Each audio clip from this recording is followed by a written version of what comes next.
মহান এলেম।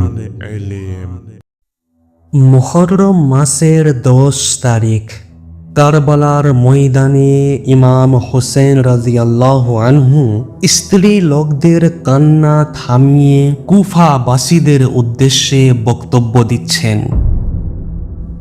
লোক সকল, তোমাদের মধ্যে প্রত্যেক ব্যক্তি যে আমাকে জানে এবং প্রত্যেক ব্যক্তি যে আমাকে জানে না, যেন ভালোভাবে এ কথা জেনে রাখে যে আমি হচ্ছি হযরত মুহাম্মদ সাল্লাল্লাহু আলাইহি ওয়াসাল্লামের নাতি এবং হযরত আলী রাদিয়াল্লাহু আনহুর পুত্র। হযরত ফাতেমা রাদিয়াল্লাহু আনহা হচ্ছেন আমার মা এবং জাফর তাইয়ার রাদিয়াল্লাহু আনহু হলেন আমার চাচা। এই বংশগত গর্ব ছাড়াও আমার আরেকটি গর্বের বিষয় এই যে রাসূলুল্লাহ সাল্লাল্লাহু আলাইহি ওয়াসাল্লাম আমাকে এবং আমার ভাই হাসান রাদিয়াল্লাহু আনহুকে জান্নাতবাসী যুবকদের নেতা বলে আখ্যায়িত করেছেন। যদি আমার কথায় তোমাদের বিশ্বাস না হয়, তাহলে এখনো অনেক সাহাবী জীবিত আছেন, তোমরা তাদের কাছে আমার কথার সত্যতা যাচাই করতে পারো। আমি কখনো প্রতিশ্রুতি ভঙ্গ করিনি, কখনো সালাত কাজা করিনি, কোনো মুমিনকে হত্যা করিনি এবং কষ্টও দিইনি। যদি ঈসা আলাইহিস সালামের গাধাও জীবিত থাকত, তাহলে সমগ্র ঈসাই কিয়ামত পর্যন্ত সেই গাধার প্রতিপালন ও আদর আপ্যায়নে নিমগ্ন থাকত। তোমরা কি ধরনের মুসলমান এবং কি ধরনের উম্মত যে নিজেদের রাসূলের নাতিকে হত্যা করতে চাইছো?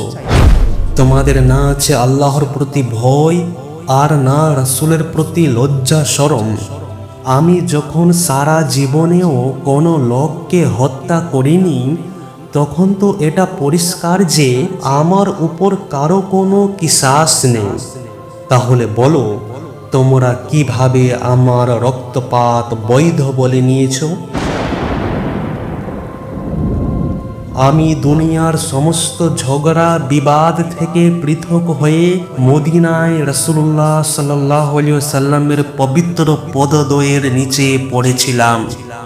তোমরা সেখানেও আমাকে থাকতে দাওনি। এরপর পবিত্র মক্কায় আল্লাহর ঘরে ইবাদতে মগ্ন ছিলাম। তোমরা কুফিরা আমাকে সেখানেও শান্তিতে থাকতে দাওনি।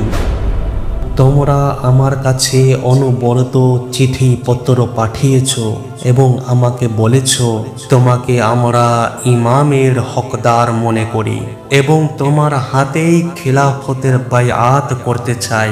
তোমাদের আহ্বানে সাড়া দিয়ে যখন আমি এখানে এলাম, তখন তোমরা আমার থেকে ফিরে গেলে।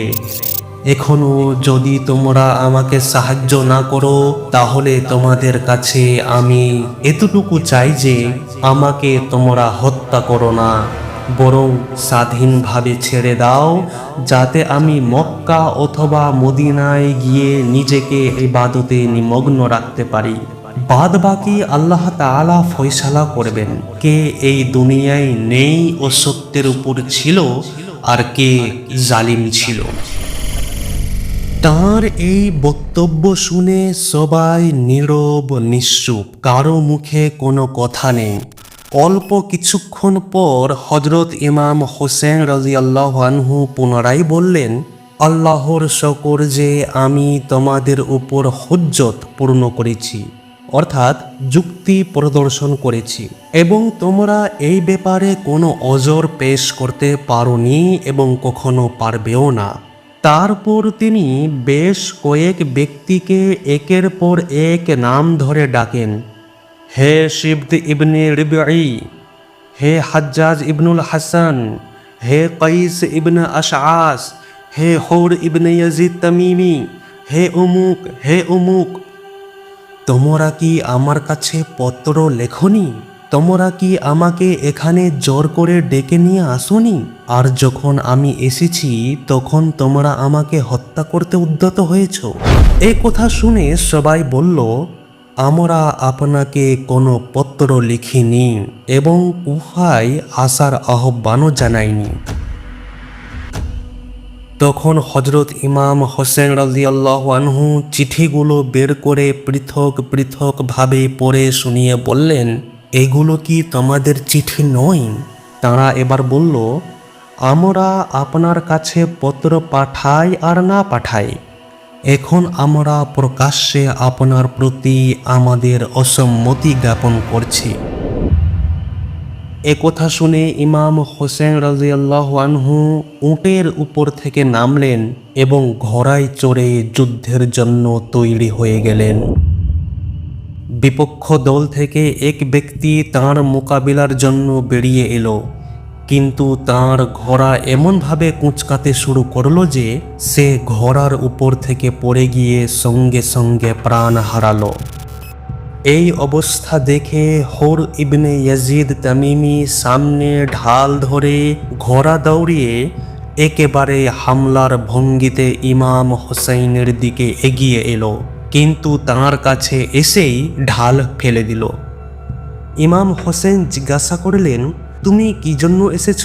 সে বলল, আমি হচ্ছি সেই ব্যক্তি যে আপনাকে সব দিক থেকে ঘেরাও করে এই প্রান্তরে আটকে রেখেছে এবং এখান থেকে ফিরে যেতে দেয়নি।